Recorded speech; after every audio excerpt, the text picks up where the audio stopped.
Замуж.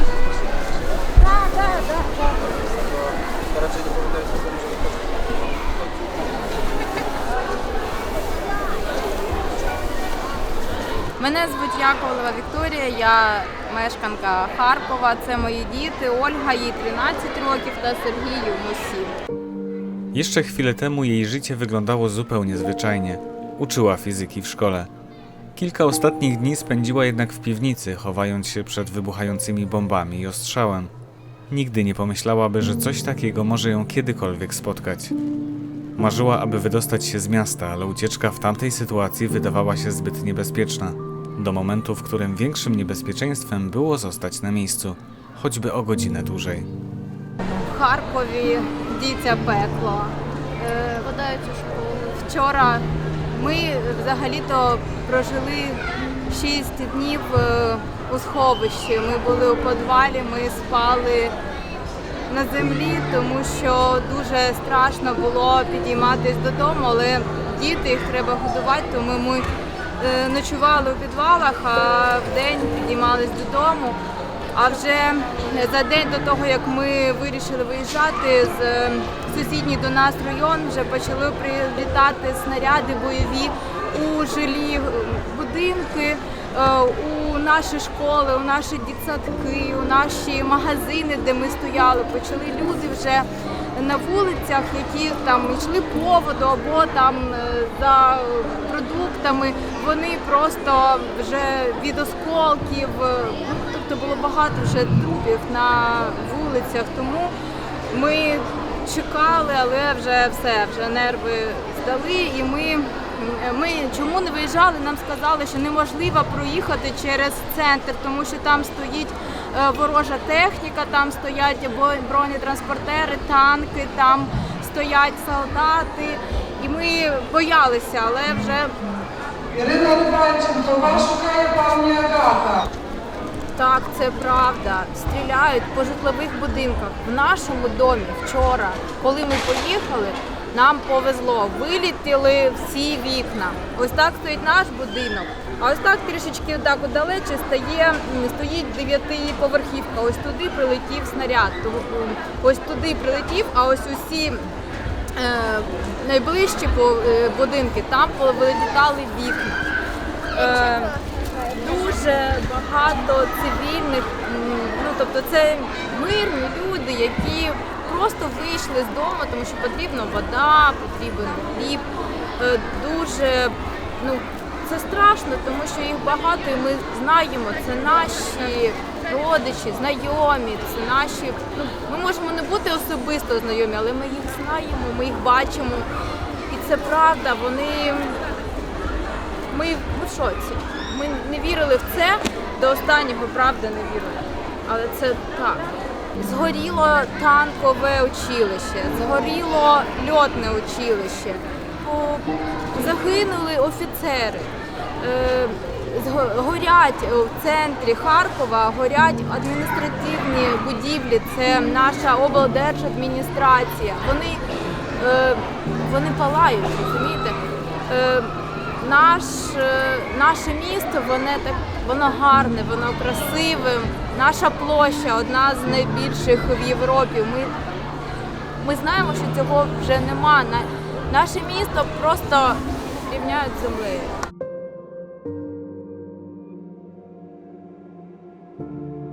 Ми сіли у потяг, і коли нас десь годину саджали по місцях, це була електричка підвищеної комфортності, тому нас дуже багато місць, нас дуже багато і довго саджали. Це біля години ми там стояли і просто чекали, поки нас всіх посадять.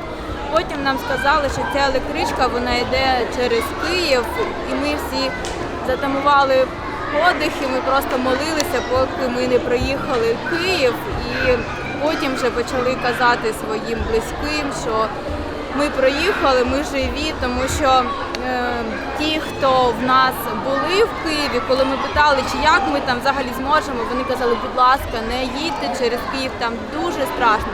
Будь ласка, якщо у вас є будь-яка можливість, не їдьте через Київ. По-перше, коли ми поїхали, ми опустили ось ці шторки, які були на вікнах, ми не бачили, що там. Ми їдемо, але ми не бачимо. Ми просто молилися, щоб в нас нічого не влучило, бо ми думали, що ми вже там і залишимося, в тому Києві. Ну, це був найбільший страх, мабуть.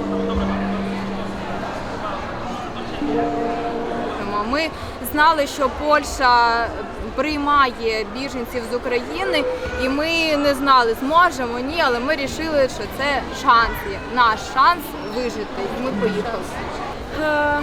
Мій чоловік, він був тут, у Польщі, він був на заробітках. Тут він працює будівником, він сказав, що намагайтеся виїхати, мабуть, вам це вдасться. А ось чоловік моєї сестри і його брат, і всі чоловіки, тих, кого ми знаємо, вони там, вони працюють в територіальній обороні міста, вони розвозять їжу, вони розвозять хліб, вони розвозять допомогу, тому що багато сімей, вони сидять або в метро, або десь в підвалах, або десь по всьому місту.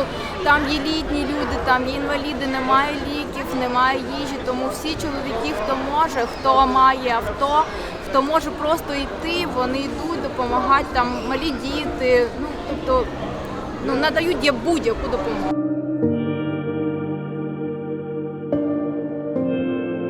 Мене розбудив кіт, це була 5-та година ранку. Я пішла його годувати, я почула ці постріли, я спершу подумала, мабуть, я вже з глузду їхала. Я думаю, може це вже сусіди там, щось ремонт чи щось таке. Я устала.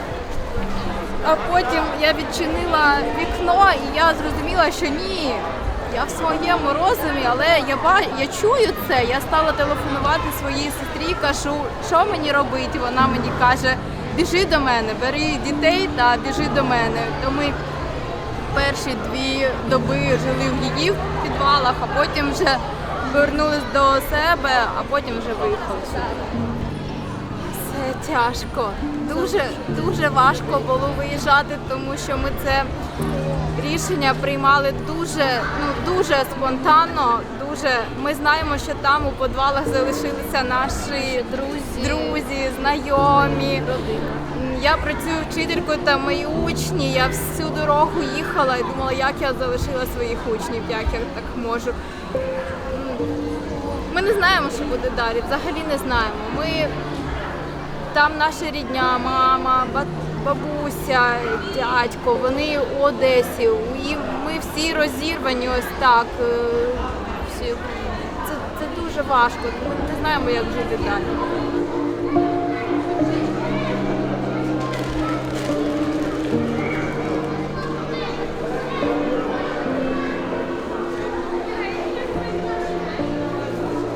Він має доїхати зі своїми співробітниками, вони мають нас забрати. Що далі робити? Мабуть, ми всі сподіваємося, може це вже завтра закінчиться, може ці переговори, які будуть там на границі, може вони до чогось призведуть і тоді ми повернемось додому, до своїх родин, до своїх обов'язків. А якщо ні, то будемо сподіватися, що ми зможемо бути корисними тут.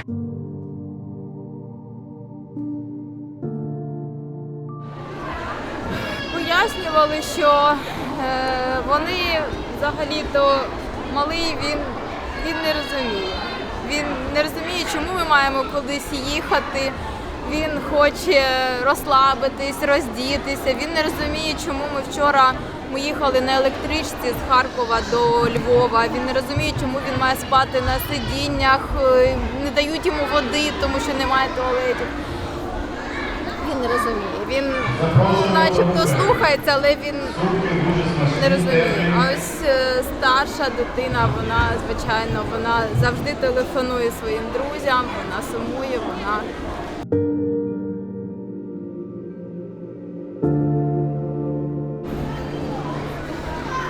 Я не політик.